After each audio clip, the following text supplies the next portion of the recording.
Oh my goodness. Hello, it's Brian for the Peerless Gamer. Uh, I went on to Twitch just now to make sure that my Twitch stream is working, and I saw something where they said one follower. We don't know much about them, but we're sure their Peerless RP is great. So thank you to the positive feedback. Positive. It is feedback. I will give it that. So yeah, thanks to the people or the persons that suggested that, we're sure they're great. Not sure that that classifies as a founder, but I appreciate the positive feedback right there to begin with. So yeah, I'm Brian.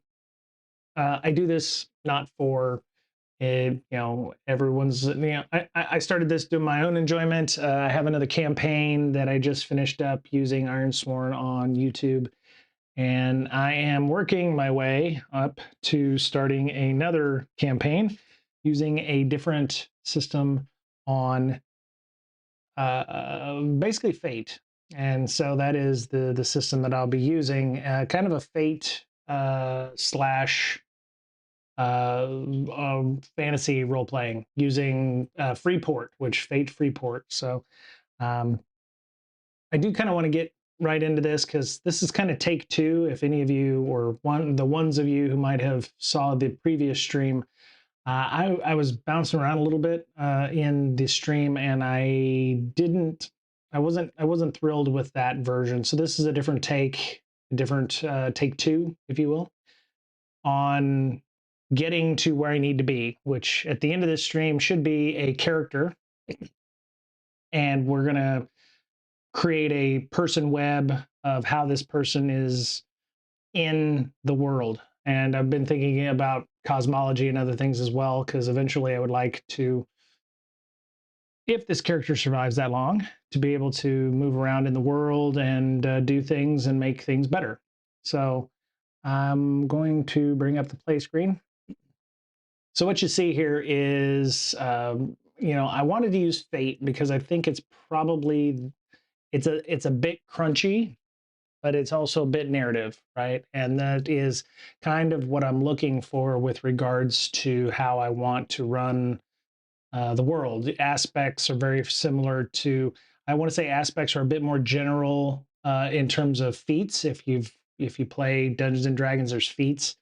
So feats kind of set your PC apart from other. If you play a paladin, for instance, you might have different feats or different things that set your paladins apart between two people at the table. And I'm going to be doing this solo for the plain fact of the matter that is my schedule is a nightmare, and trying to get other people to join me either on stream or on a table rolling dice is not possible. I've tried it numerous times and it has failed. So it worked out pretty well with the last campaign. So we're going to go ahead and do that this time. So why do I have Fate Solo and Fate Freeport? Well, to answer that question, I found this on DriveThruRPG, which I have mentioned more than once that I have a ton of things on DriveThruRPG. And this was created by Kenny Morris, who has done Fate Solo. There's a lot of other things that I believe Kenny has done with regards to playing different systems solo. I think he has a 5e D&D played solo. There's a number of different things that he's done. And maybe I'll post that in the show notes or the stream notes here on YouTube or elsewhere, where you can go grab his stuff on DriveThruRPG or elsewhere. But if you like his stuff, send him a like, send him a hey, somebody's using your stuff on a stream. So what I wanted was to use Fate, but the problem with Fate is that there's no real good insert typical fantasy RP setting here. And created by, it's powered by Fate. And so I had known about this one for a while, the City of Adventure source book. It is from Green Ronin, and they have a whole bunch of other stuff that runs the Freeport world, if you will. And so this is powered by Fate, which I was like, okay, cool. And it looks, we've got us some orcs, we've got us some humans, we got us some swashbuckling and buckling of the swashes, and we got some ships, and it's a piratey kind of thing. And I was like, okay, I'll give that one a shot. I don't want to do too much to change it. Freeport could fit probably on any planet, shard, what have you.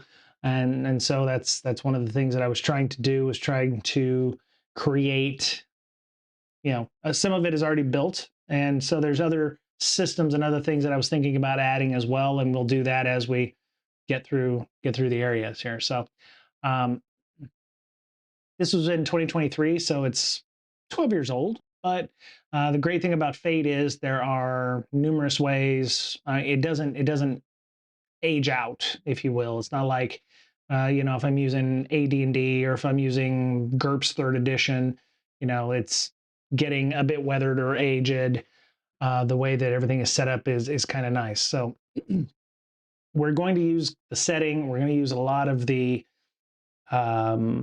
background, a lot of the spell casting and magic potentially of Fate Freeport, but we're going to make some changes with regards to creating the character, using Fate Solo for the most part to create the character, because we're all by ourselves. So there's not going to be like 3 to 5 people at the table. So I'm going to have to be a little bit larger than life in this character in terms of aspects, powers, capabilities. I may actually have a sidekick or somebody who I can draw upon, like I did with Ironsworn, because maybe that's, maybe it's like you have Conan and you have his little thief friend, or Conan and the thief friend, and then you have a magic user who's just tagging along because they feel slighted by the current big bad evil person. And Conan needed somebody because all he did was swing a sword, and he was a tactician, but he didn't have magic, right? And so he was the brute, the sidekick was the stealth, and the mage was a magic. So between the three of them, they fit well. And then so with regard to that, one of the things I wanted to do was, go through some of the part of Freeport. It's a wretched excuse for a city, clinging like a tumor on the edge of a remote island in some forlorn sea, far from the roots of civilized men. And so I think some of the earlier episodes that I did of world building was, to quote Fred Hicks, or not Fred Hicks, but Ken and Robin. So Ken Height and Robin D. Laws is use what you know, and I know the Earth. So in this case, Freeport is on some analog of the Earth, and where we will fit that will, obviously you're thinking like the Dry Tortugas or something like that, or like Pirates of the Caribbean. You might think of the areas off the coast of Macau, which is in the this, is it Yellow Sea? Sea of Japan. Where's Macau at? Let me go see. This is where I get my squirrel, right? Macau is the Special Administrative Group region of the People's Republic of China, of course. Was settled by the Portuguese back in the day. And it is in the, scroll up, it's on the other side of the harbor from Hong Kong, and it is in the South China Sea. All right, so we could put that in a Earth adjacent world. So Earth 617 is where Freeport exists, if you want to use the Marvel nomenclature. Or Earth 9999 is where Freeport and my my companion solo companion world goes. So we might put it there. It could be any place that has an archipelago. I mean, we could put it in Hawaii, or we could put it in our normal Indonesia, any number of those islands. The Philippines, we could put it in the Aleutian Islands if we wanted to go for a bit more of a little bit cooler climate. So there's a number of places we could put this. Micronesia, Tuvalu, those areas, just to give you an idea of what I'm thinking about there. I would like it closer to a larger landmass, so in case we wanted to go and find some ancient civilization or something that used to exist. So something like that. There's no shortage in the South Pacific of islands that are close to larger land masses. So that was my thought here. So, all right, we are going to create characters in Fate, and I'm going to use my Microsoft Whiteboard, and I have my trusty Surface here that I've got that also has Whiteboard running on it, and I'm going to be making edits on the screen as we see them. Why I'm not able to see that is so you see my chicken scratching over here, and I've got my stylus and I can erase things. And so ideally what I'm going to do is start the process of creating the character. And then, as I've learned with Robin D. Laws and Ken Hite on Ken and Robin Talk About Stuff, is start small and then you can expand out, right? So the island of Freeport, or the city of Freeport, is on an island, so we'll have an island in a varying size. And then and just like Ironsworn, we learned start small and you're going to build out. So we had our star system, and then there's other stuff that's happening outside of it, that's in yonder place, that is in and we'll go there at the speed of plot or what have you, and have more adventures once we've finished what we're doing in Freeport, or maybe it's another small island in the area. So ideally what we want to do for this is we're going to use the core ideas of our character in Fate. The lone hero needs to be larger than life. There you go.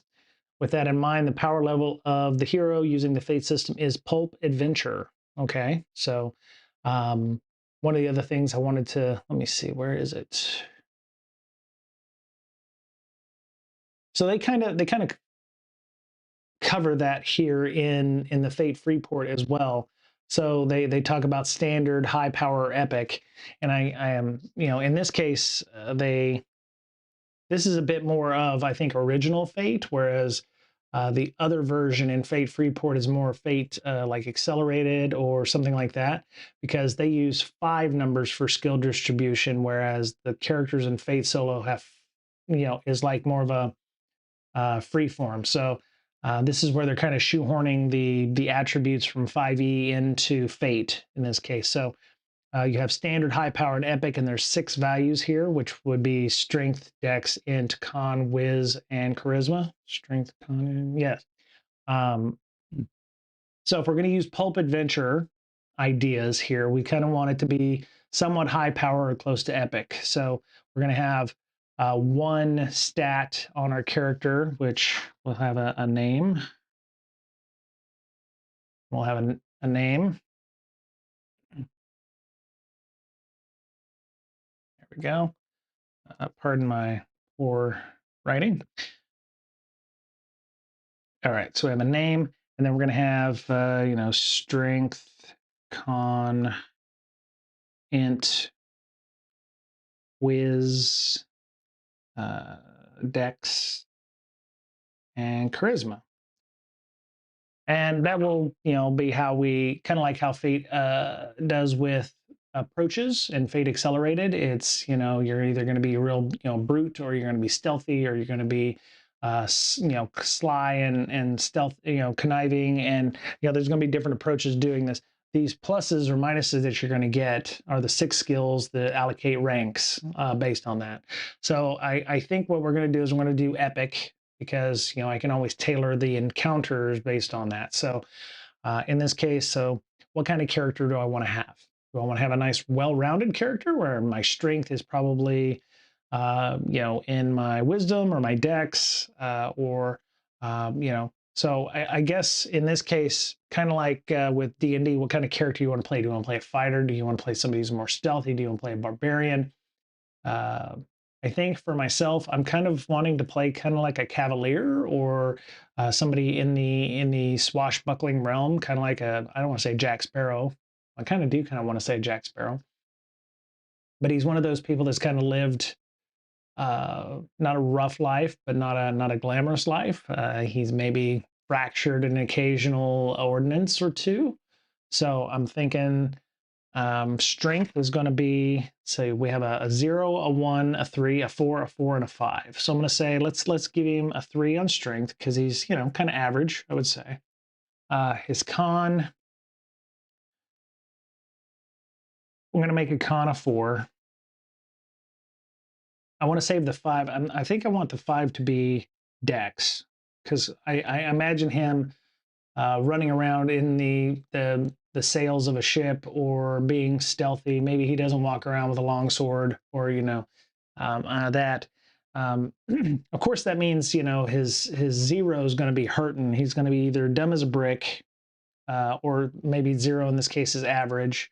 So I'm going to have to put the 0 in before I have no choice, and he's going to have no charisma, which means maybe he's not the most smooth talker. So I want to maybe he's a smooth talker. So I'll give him a 4 on that. I really don't want to give him an intelligence of 0.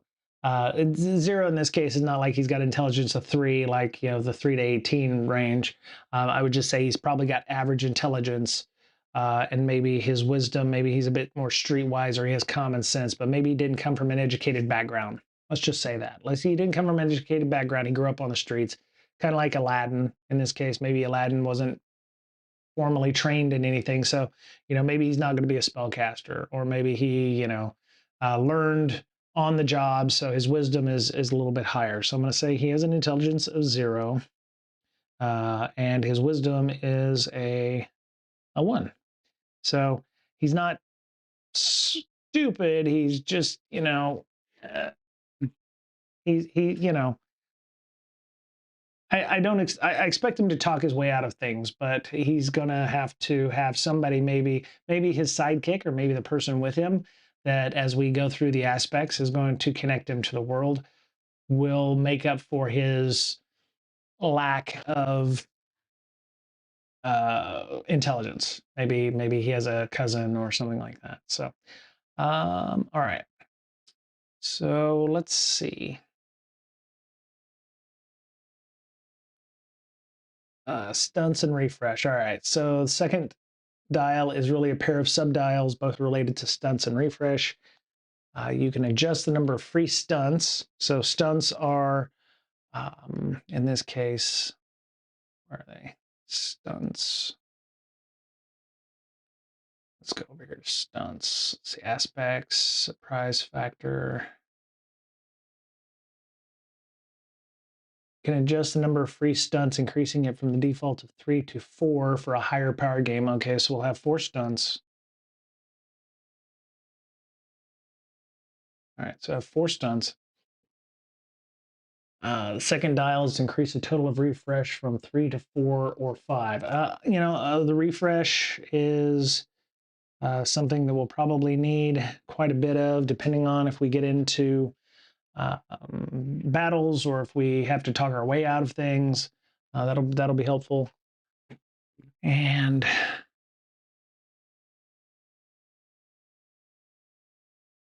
yes.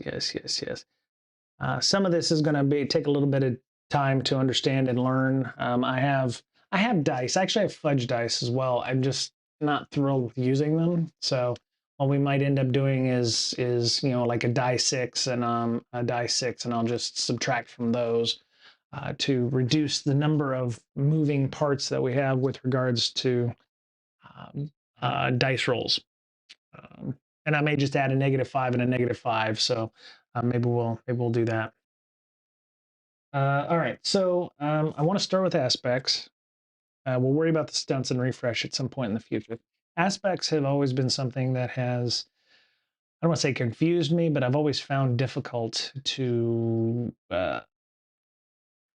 understand or grok. I mean, I understand that they are things that make up your character. So in my case, aspect might be internet streaming person or something like that. And, you know, anything that connects me to that internet streaming person would be, you know, understands AV equipment, or, you know, oh, he gets on a computer and he finds that OBS and he's like, ah, okay, they were probably using this for streaming and I can use this to do blah because I'm an internet streaming person. I have that ability. Or You know, I can create overlays, or I can speak with a microphone. Maybe I can use that and say, well, I understand AV equipment because I've used things like that. So aspects are important ways.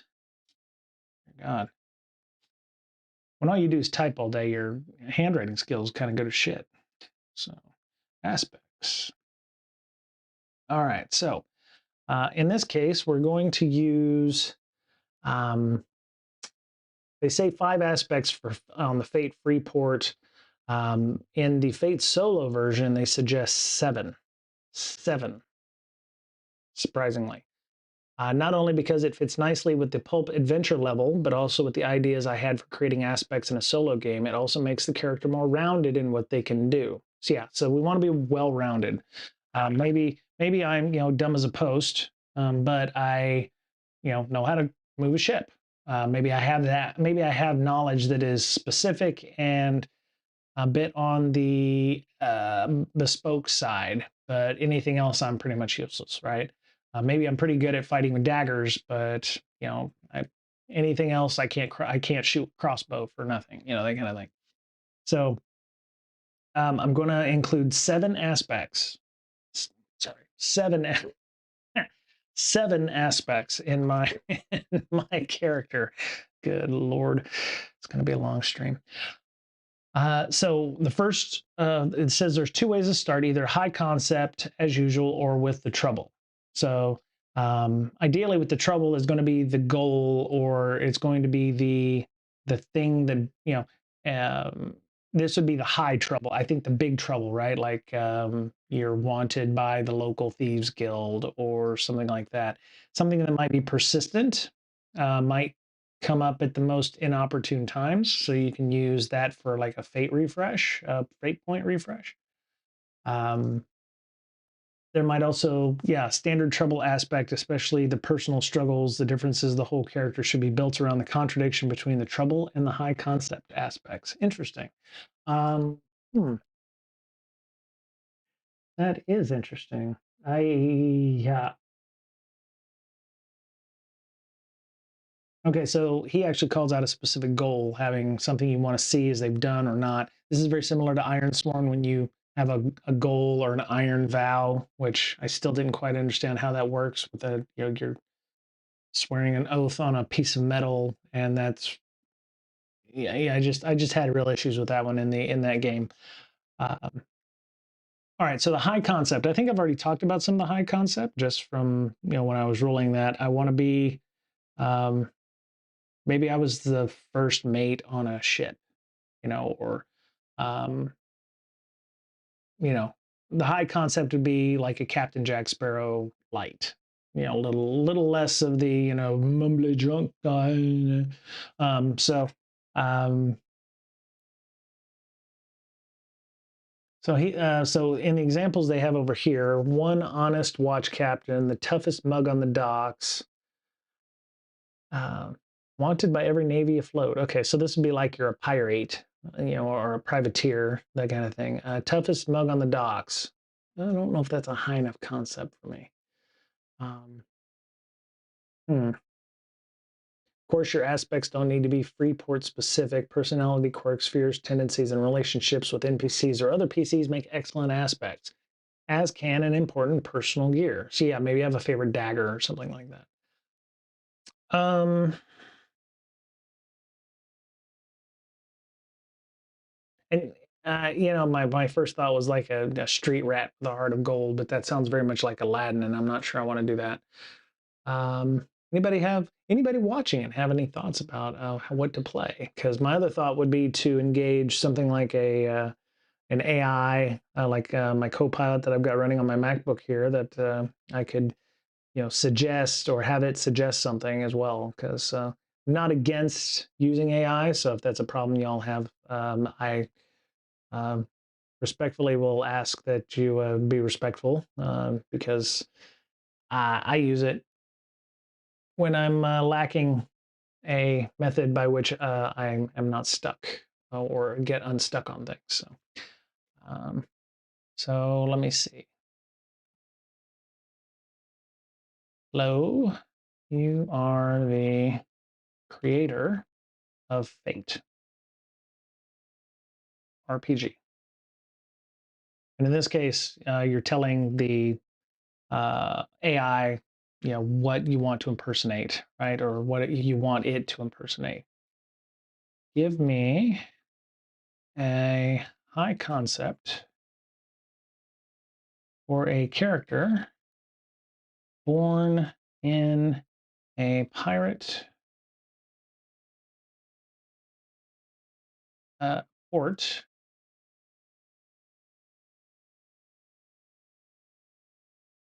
of call frequented by pirates, or something in the vein of Pirates of the Caribbean.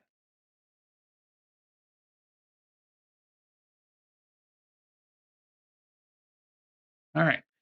So it says, here's a high concept for your swashbuckling adventure: cursed heir to the forgotten fleet. Wow. Okay. Um, I don't hate that. That sounds interesting. Okay. Yeah, let's do that. Cursed heir to the forgotten fleet.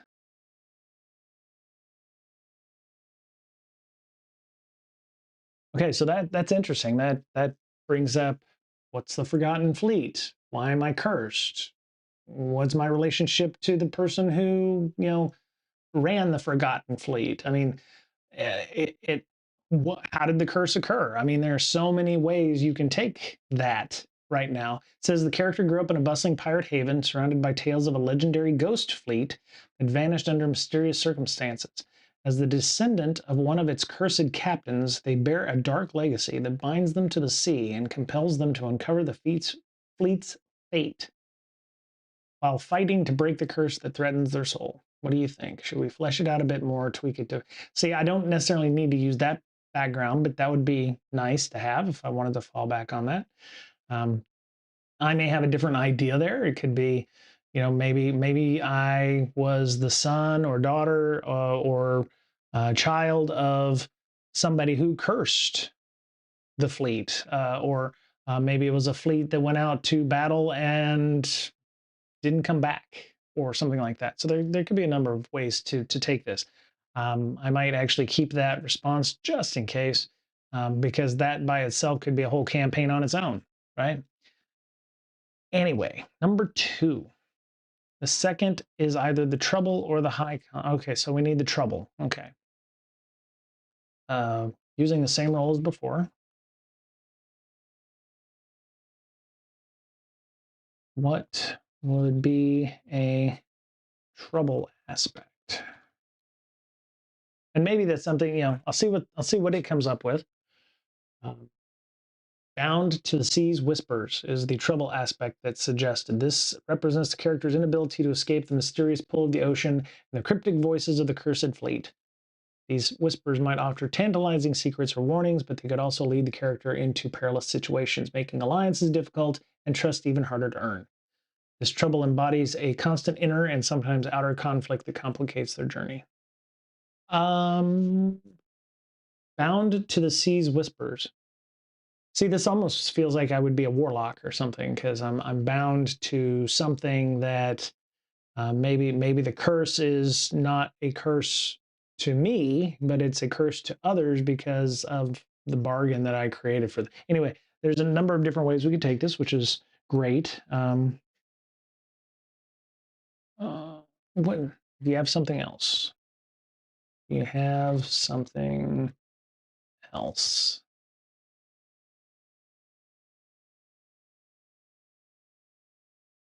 Legacy wanted by gold and blood. So they said, how about this trouble aspect? Legacy wanted by gold and blood. So maybe the curse has to be broken by something. So, or, maybe there's some other bits there. So, I think my thought is, I don't want it to necessarily be tied to. I want it to be like something else. I don't want it to just be one note, like everything is about the Forgotten Fleet. So maybe I am wanted by the local thieves guild, potentially. So yeah, let's just do something, wanted by the thieves guild.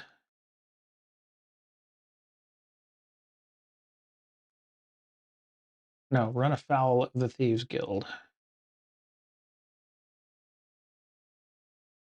Run afoul of. So what do we want to call them? The thieves guild. What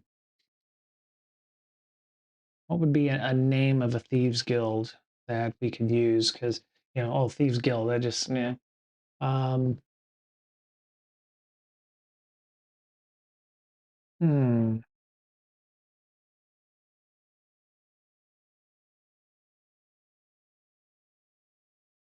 So we ran afoul of an organization.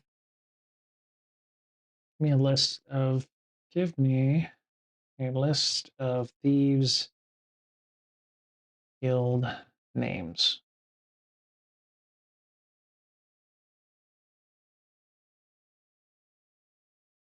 Okay, so they said certainly here's an evocative thieves guild list to spark your imagination. The Velvet Daggers, the Gutterkin Syndicate, the Silent Accord. You know what? Actually, that one doesn't sound too bad. Run afoul of the Silent Accord, um, which kind of in itself may be why maybe the first rule of the Silent Accord is don't talk about the Silent Accord. The second rule being don't talk about the Silent Accord. And maybe I talked about the Silent Accord, and that's why they want me. Maybe that's why they want to. Maybe that's why I'm having trouble with them. So, and it'd be one of those things where they are maybe far-reaching, they have a lot of influence, etc. All right, so the third aspect is a goal. Now, it says something the character wants to happen to be seen as yes, they've done it, or no, they have not. This goal, along with the trouble aspect, should drive the action for the adventure. If the goal is achieved, a new goal aspect can be created. Goal aspect as simple as stop X from happening. It could also be more complicated, though it needs to be concrete. I'm thinking needs to be concrete. Have a yes or no to it being fulfilled, and have a shortish goal deadline, right? I mean, obviously, the first thing would be to get back in the good graces of the Silent Accord, um, if that's even possible. There may be a way of doing that. Um, there may be some background of why I ended up, having to sell them out, or maybe I'm not good at speaking, and I was like, oh, I was just over there with my friends who are the Silent Accord, and the local city watch was like, oh, those guys, huh? Could be something that simple. So I'm going to say number 3, the goal. Let's get ourselves back into the good graces of the Silent Accord.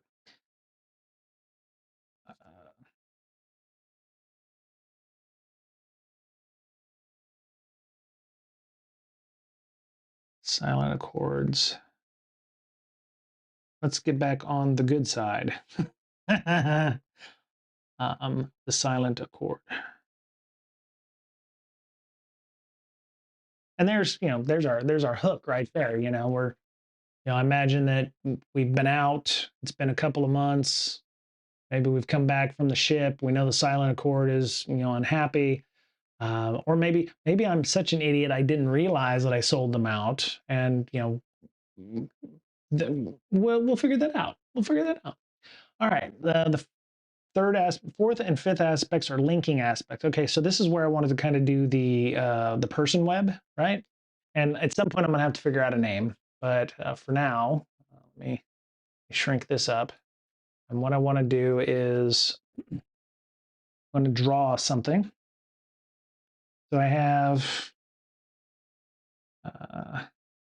me. There I am. Character, PC, character. All right.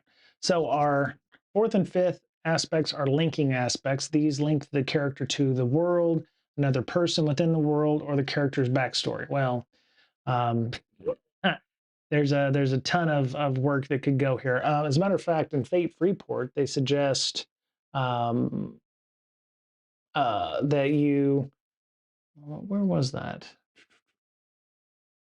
There was phases or skills that, where was, did I put this in the wrong spot? Let me see.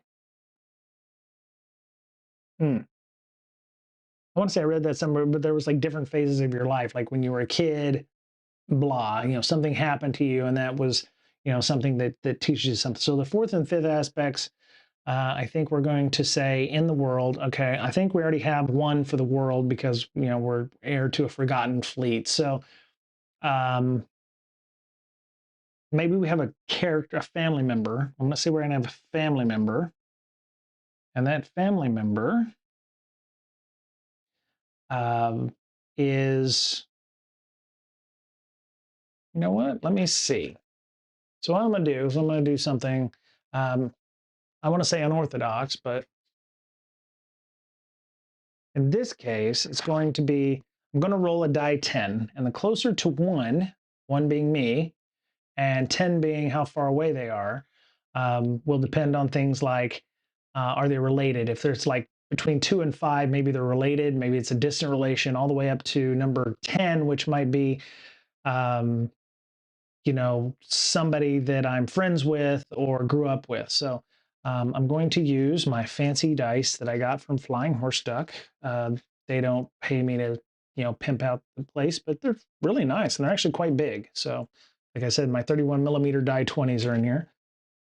I have 2 complete sets. I have some amethyst ones. These are actually quite heavy. The amethyst ones. The rosin ones are quite a bit lighter, but they're very well made. I actually got rid of a bunch of dice that I just had over the last 20 years because they were just fairly cheap. So, all right, I have a die 10 right there.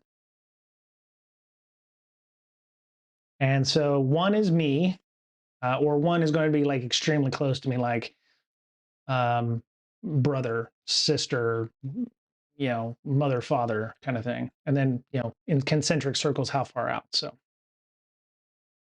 well, holy shit, we rolled a 1. All right. That's a 1. That's a 1 right there. Okay. So in this case, maybe I have a brother.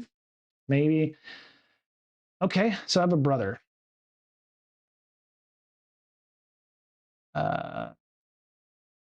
So what does my brother do? And I think that's the next thing. It's like another character or NPC within the world. And so what does my brother do? Is he, I think just to mix it up, maybe he is a bureaucrat, or he runs an organization. He's not part of the Silent Accord. Maybe I'm like a black sheep. My character is a black sheep. So I have a brother, and he is, let's say he's like a middle manager or something like that. He'd be like, maybe he's a customs official.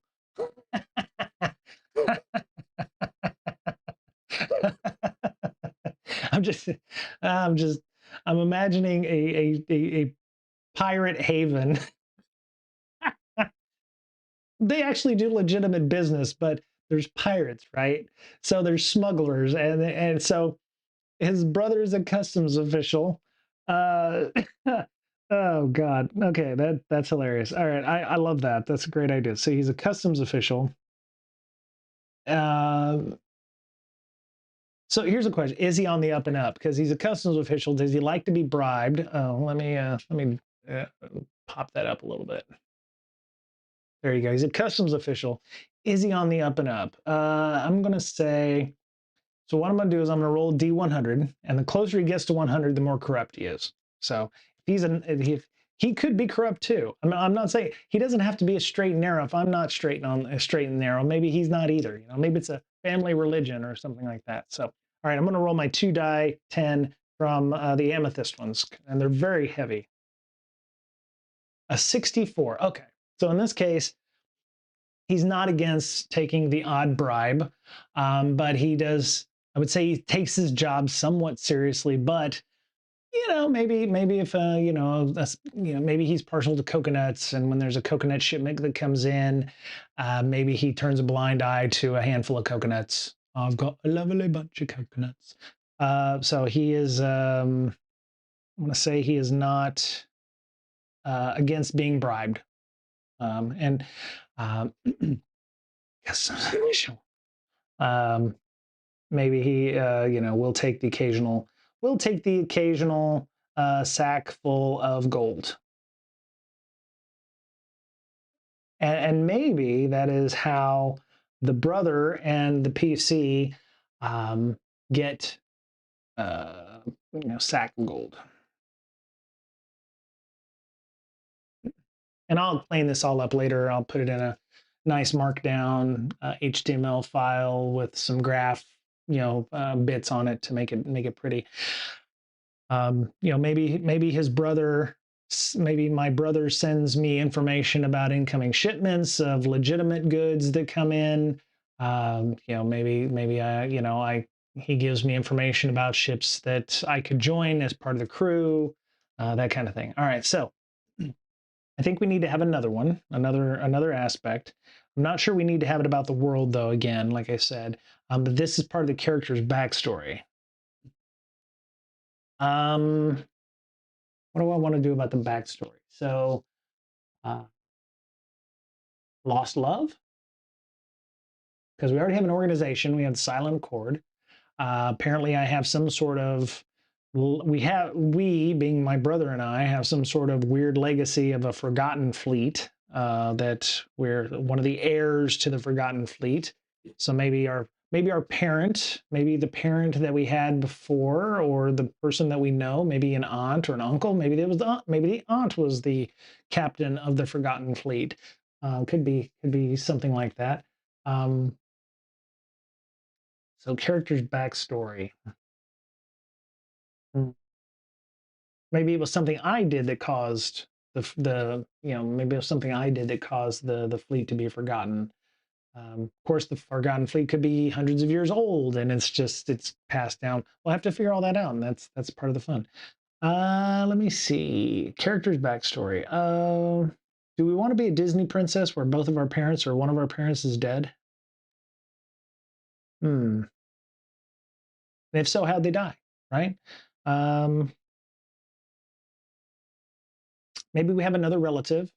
Maybe they don't live here, and maybe they're somewhat important, So in this case, we'll have another relative. I want to,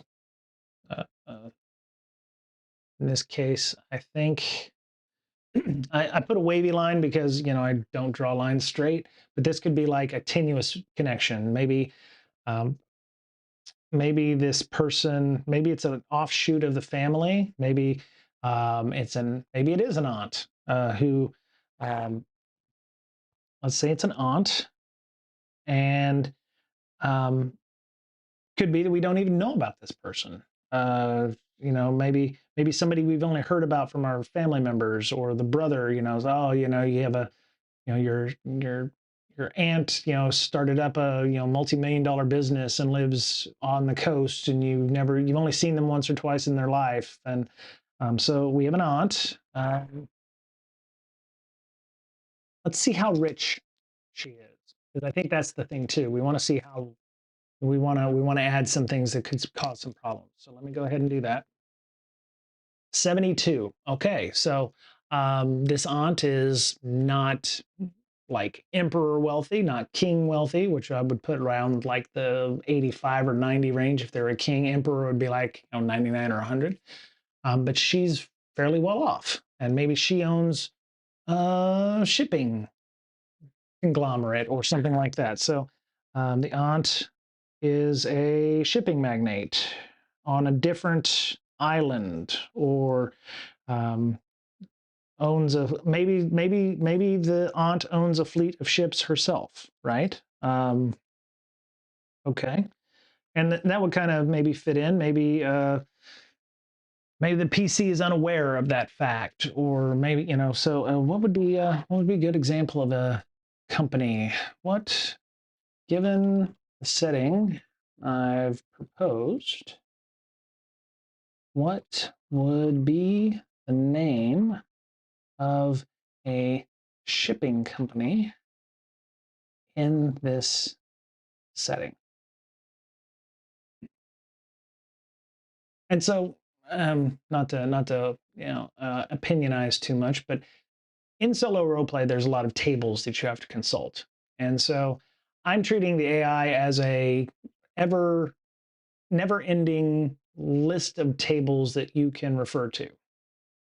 So in this case of having a D100 list of shipping company table that I would roll dice on, I can ask it questions and it'll give me a handful of things. So, wow, that was not too bad. Let me see. Stormwake Shipping Guild, Corsair Freight Consortium, Blackwater Mercantile Union, Dreadwake Trade Partners, Harbor Master Holdings. And it's interesting. So this says each evokes themes of danger, mystery, and intrigue, perfect for a setting frequented by pirates. Do you feel like one of these captures the spirit you're looking for? So it's almost like the AI is doing a better job of figuring these out than me, sadly. I actually don't hate Blackwater Mercantile Union. I don't want to call it a union though, because that evokes the idea that maybe she doesn't own it. Maybe Blackwater Mercantile Holdings. So we'll call it that, Blackwater Mercantile Holdings. And she is the owner of Blackwater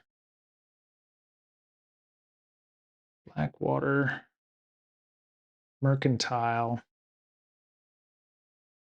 Holdings. There we go. And the aunt is the owner. Okay. And she must be doing pretty well for herself because she's fairly rich, which means she might have connections. She might have resources that can be used. Might have a spare ship that you can, give the PC, or if something was to happen. I guess the other question would be, what's the relationship? I mean, I could ask that question, what's the relationship between the PC and the brother, or the PC and the aunt, or the brother and the aunt in this case? So let's say the closer we get to 100, maybe, the worse the relationship is. Okay, so, so the PC to the aunt is a 97. So maybe the aunt, maybe I've done something in the past that has caused issues. So, add to the troubles that I might have. Not only do I have the local thieves guild on my ass, but my aunt maybe knows about me.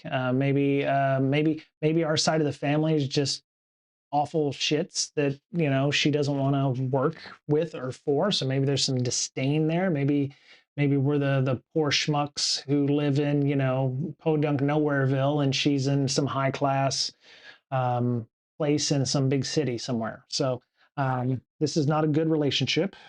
Not a good relationship. Needs mending, potentially.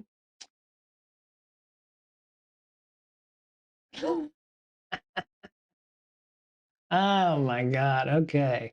I almost feel like I'm rolling so high I need to roll in the opposite direction for the brother and the PC, but I think I want to keep something at least positive from this. So I'm going to say that the PC and the brother do get along, only because they're blood, they're family, and maybe there's a relationship there where they help one another out from time to time. All right. So the 6th and 7th aspects can be left blank, filled in during play. All right, so the 4th and 5th aspects. So this is number 5. Oops, there we go. Number 5 aspect. And this is the number 4 aspect. And I will update those accordingly once we get back to that. Number 6 and 7 can be blank. And so the idea with those are maybe I gain an ability, or maybe I gain some equipment, or maybe I pick up another NPC. Uh, maybe I pick up a mentor. Maybe I pick up somebody from the Thieves Guild, the Silent Accord, that is going to be following me around, and I can use their abilities, or I can use their um, resources to to move the story along. Okay, I think I need a name. What would be a good name? In this case, let's see.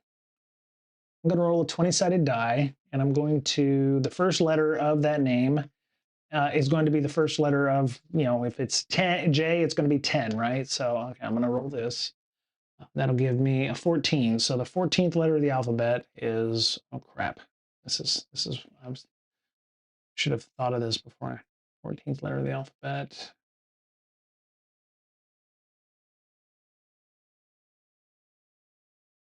14th letter of the alphabet is an N. Okay, I thought it was an N. All right, so N, that's the first initial. And then, okay, so 13. So M and N. So we will be known as, our name will be, oops, there we go. Our name will be, I want to go like Nathan maybe? Nathan? Yeah, let's go Nathan.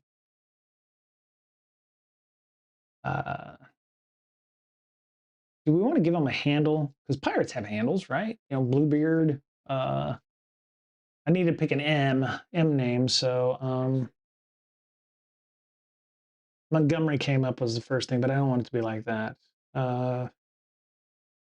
Actually, I don't even know if my character is human. Could be a gnome, could be a dwarf. There are those kinds of races in Freeport. There's also goblins and orcs. I could be an orc,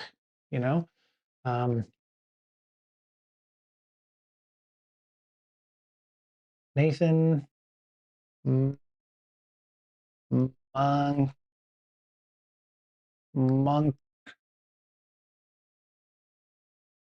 Monkwin. There we go. Nathan Monkwin. There you go.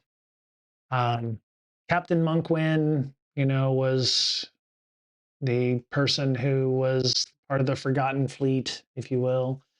Nathan Monkwin. I'm going to be do I want to be a dwarf? I want to be a dwarf.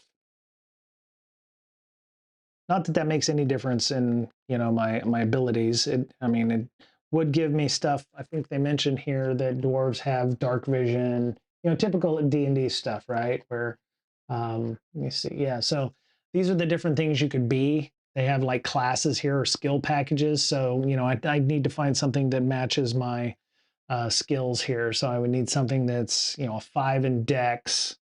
Let's see, Dex of 5, or in this case, they're basing it on the lowest version. So an assassin maybe, it could be an assassin. I'm not sure. Could be the reason why I ran afoul of the Silent Accord. Maybe I failed assassination attempt or something like that. Thief, obviously. It could be better than average. I could be a pirate or soldier. Weird. Musketeer, Mickey. No, wrong kind of musketeer. And there's, maybe I do know magic. I'm just not very good at it, right? That's a possibility too. My wisdom is average, right? So even my wisdom is a 1. So I'm mediocre on strength. I'm not mediocre on strength. I'm actually fairly decent on strength. So, good. Yeah. So I don't want to be a barbarian, but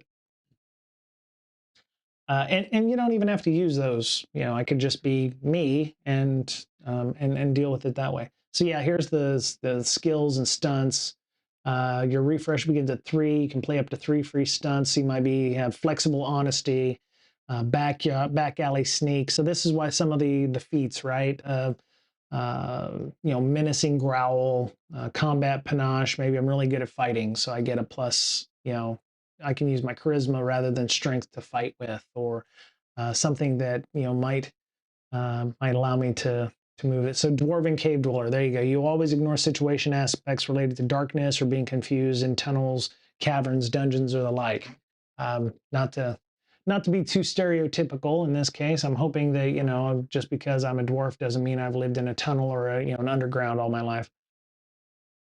But they do tend to lean really quite heavily into that on the Fate Freeport stuff. Dwarves live in mountains, elves live in woods, orcs are, I don't want to say tolerated, but they live here in Freeport. Racial background, see, so there's some of that.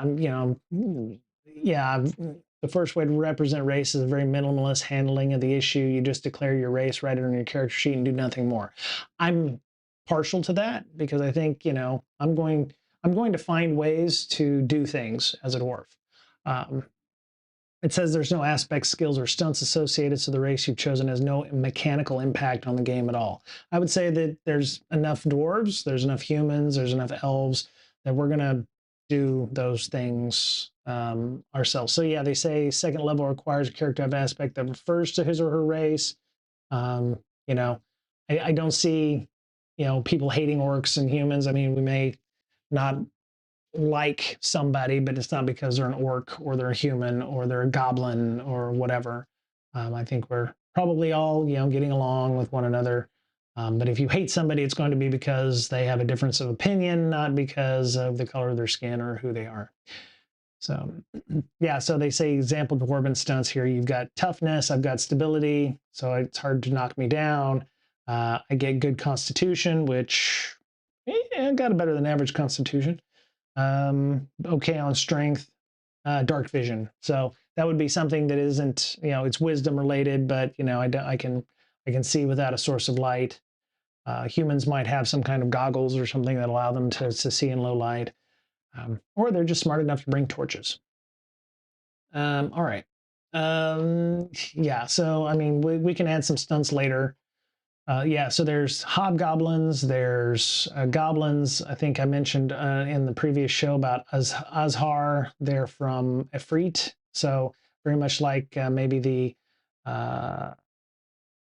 Ganas who are elemental. There's kobolds, so if you wanted to be a kobold.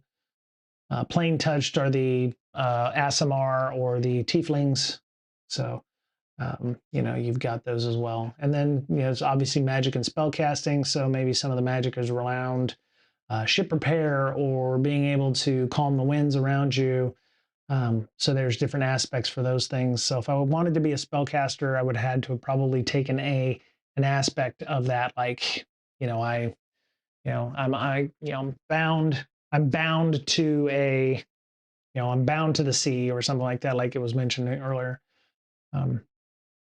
Can be invoked and compelled like any other. So, it could be that maybe the curse that I have maybe might grant me some kind of power in this case. And that will be an aspect maybe that it, will come up soon or come up at some point. I'm not against that, there are definitely homebrew options out there for 5e that are you're powered by your hex power or your cursed power, and you can do things with that to bestow that energy on somebody else. So I'm also up for ideas on how to do those things. So illegal magic in Freeport. Okay, so they put restrictions, no curses or necromancy, which is weird because I am the cursed heir to the Forgotten Fleet. So maybe maybe there's some issues there, but if you ask practitioners of those forms of magic, they'll tell you it's because they challenge theoretical orthodoxy of the guild and churches. Okay. Very cool. All right, let me see. Stunts, your spellcasting aspect gives you access. Yeah. There's obviously different ways of doing like war wizards, so combat magic, offensive and defensive. You can manipulate things in transmutation, seers, divination. So they've taken all of the 8 schools and turned them into something else. They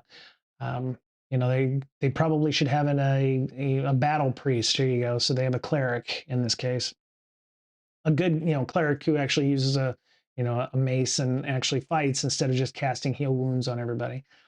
And then they have the healers specifically, shamans or spirit type folks. I actually thought that there might be in this world a summoning class, very much in the vein of uh, summoning from other realms, or from the spirit world, made form, made in form, made in reality. So there's other things there. So select one spell from any school, even if you do not explicitly have access to that school. You must still meet the prerequisites for that. And then animal forms. So if you're a druid, or you enjoy wild shapes or something like that, or if you're a barbarian and you pull in spirits in the form of tattoos or something. So big wide world. I don't do magic, but maybe I will meet somebody who does magic, and we'll figure out what that looks like.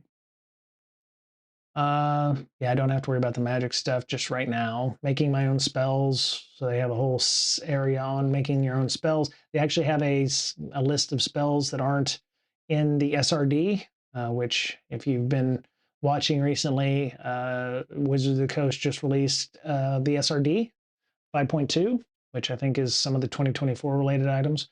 But there's some curses here as well. So, if I find out some of my curses work, then I can maybe have a nice curse that I can use on people when in a pinch. So let me see, what else can we do here for Fate Solo? Surprises when a new information is revealed. Okay, so this is more about gameplay, like the surprise factor. So when I have a surprise factor, I roll the surprise factor plus, in this case, it'll be 4 or 6 d6 minus a d6. So I'm going to subtract those. So in this case, I will have the amethyst would be like the one I subtract from. So if I roll those, and it'll be, I rolled a 6 on the plus, and I rolled a 4 on the amethyst. So 6 minus 4 is 2. So I rolled a 2 in this case, instead of rolling a 4 die fudge, which then I would have to add up the pluses and the minuses and then subtract the pluses from the the negatives from the pluses, and then there's blank sides, which are 0, which don't matter anyway, and then everything kind of mixes up and becomes 0 at some point. It does give you a slightly better advantage, I think, in terms of percentages, like +1, -1, which is why in Fate having a +2 in something is very powerful, because it takes your 0 or -1 to a positive format. So if I roll it again, so I rolled a 2 and a 2, so it's 0, right? It's not going to be the same. Oh Jesus, I just rolled a 5 and a 5. Okay, a 6 and a 1, so that's a 5, right? Woe to me if I roll a 1. Okay, so here's a -1, right? 1 and 2. So I just rolled a -1. So, I mean, we can go as high as what, 7 if I have a -5 to a +5, and 7 to -7 if I have a plus or -2 on any of the things that I have. So they have the oracle up here at top. So the odds are go to terrible, poor, even, good, or great. So it's a way of further figuring out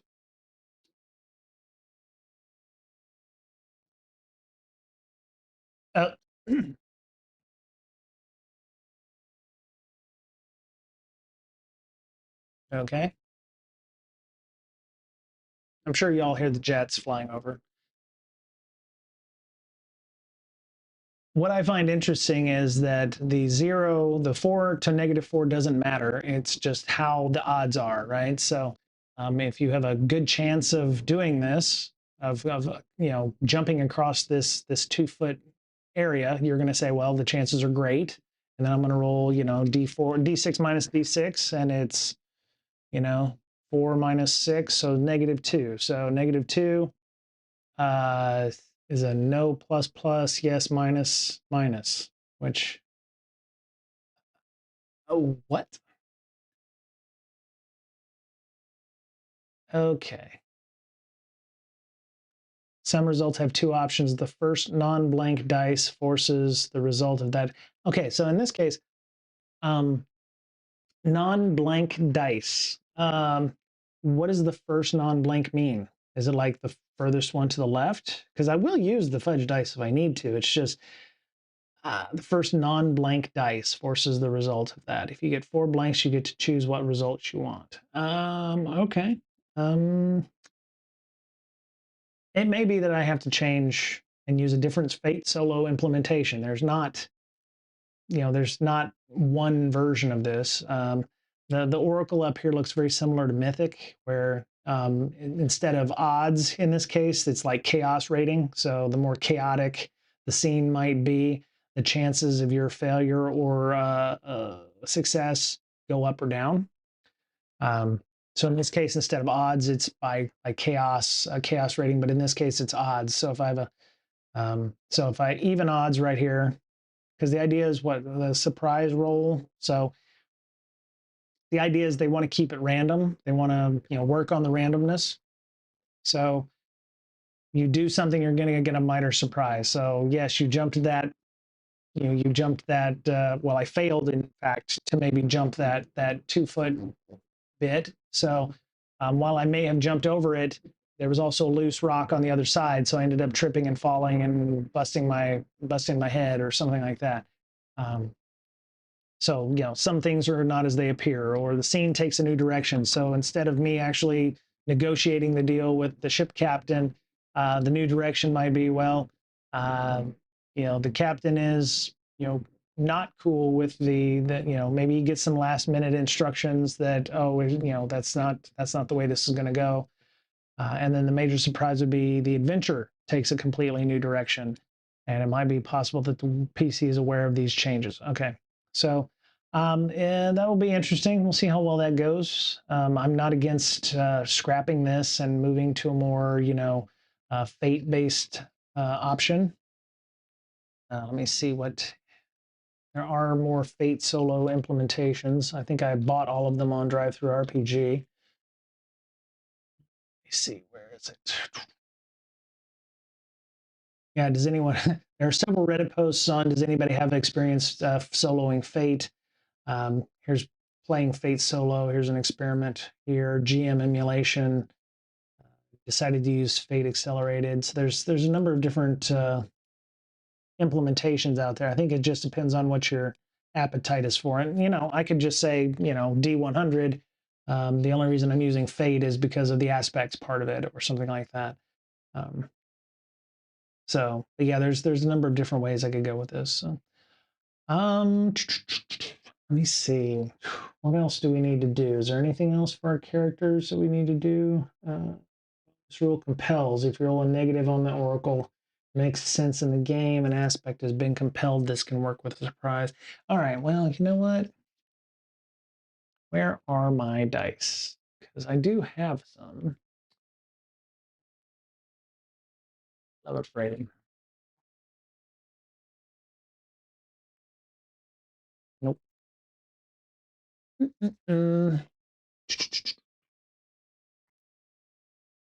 Yeah. Oh, here they go. So I do have several sets of Fate dice, because I kickstarted Fate, but I also have a ton of, so I have, the proper Fate dice here. So, I'll give that a shot. So I roll that. All right, so I have 2 pluses, 2 minuses, right? So in this case, that's a 0. Weird. Let me roll it again. Oh. Okay, so I got 2 pluses, a minus, and a blank. So in this case, so let's say I roll that again. I have a 2-foot jump across the chasm, nothing major. My chances of making it across are good or great. Let's say good. And I rolled so let's say, what did it say? In the first non-blank dice rolls the result in that direction. Okay, so if it was a, plus or a minus thing. In this case, I rolled, I got 1. So I rolled a 1 on that. That would be a yes. So I made it across with no problems. I can keep rolling until I get 4 negatives, which would be unfortunate.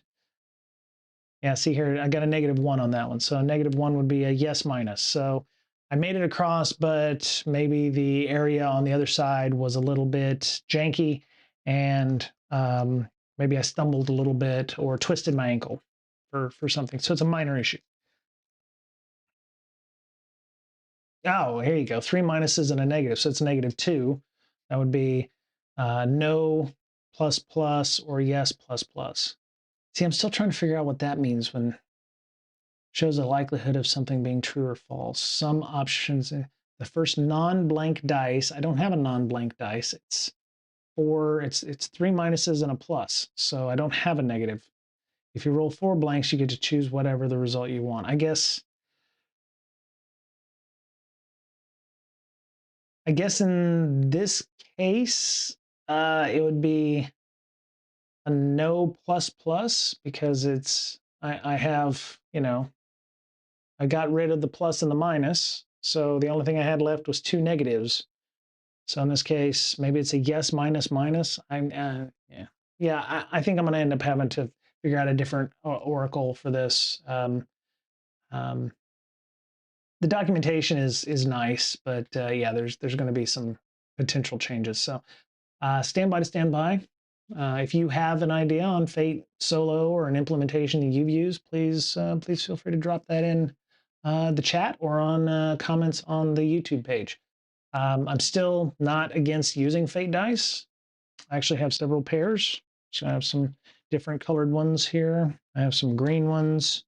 I think I had like 6 sets of these dice, and I was like, well, I only have 2 hands, so anything more than 3, one, I have to find enough people who actually want to play Fate, and then, when I found out I didn't have enough people I could even play Fate with other people and play by myself, I realized I only need 1 set.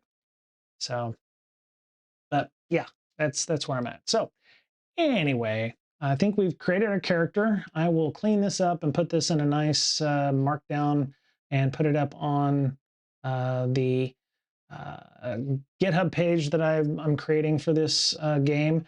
I think we've got a lot of different ways we can go with this because the cursed heir to the Forgotten Fleet, the Silent Accord being a thieves guild. I have an aunt that is not entirely cool with me or our family.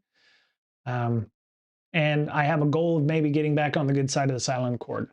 And that could lead into a number of different things. It's like, maybe they found out that my aunt is, head of the Blackwater Mercantile Holdings, and they want me to do something for them. And I'm like, well, I don't like that bitch anyway, so, I'm going to go ahead and do what I need to do. And on the other hand, maybe I like her, but she doesn't like me, and they want me to do something about her. And so I would be like, well, do I want to go help my aunt and tell her, they're gunning for her? Which may put me back in her good graces, that kind of thing. So, and then I've got a brother doing customs official work and taking bribes from time to time. So there's a lot that can go on here, and I'm sure with the other 2 aspects that are blank, we'll fill those in, either another NPC or I'll have another mission or a side gig, or maybe I'll get a sidekick, and we'll all have a good time. So anyway, I think I'm going to go. Thank you all for coming. I don't tend to stream for hours on end because I actually have things I need to do. I don't stream for 7 hours playing video games or what have you. I tend to like to do what I need to do and get done and be done. So if you have any thoughts, questions, or, why did I use AI? Please be respectful for that. I mean, it's definitely a good tool for people who play solo role play games. But I understand the negativity of it. I work in information security on my normal day job, so I completely understand the fear and the uncertainty and the doubt with regards to some of that. So, yeah. So if you're interested, join us on our Reddit. It is reddit.com/peerlessgamer. I think. Let me go double check. Reddit.com peerless gamer. Ner. Okay. Yeah, Peerless Gamer. Okay. So it is Peerless Gamer. I just don't have a lot of people who want to hang out with me. Sad panda.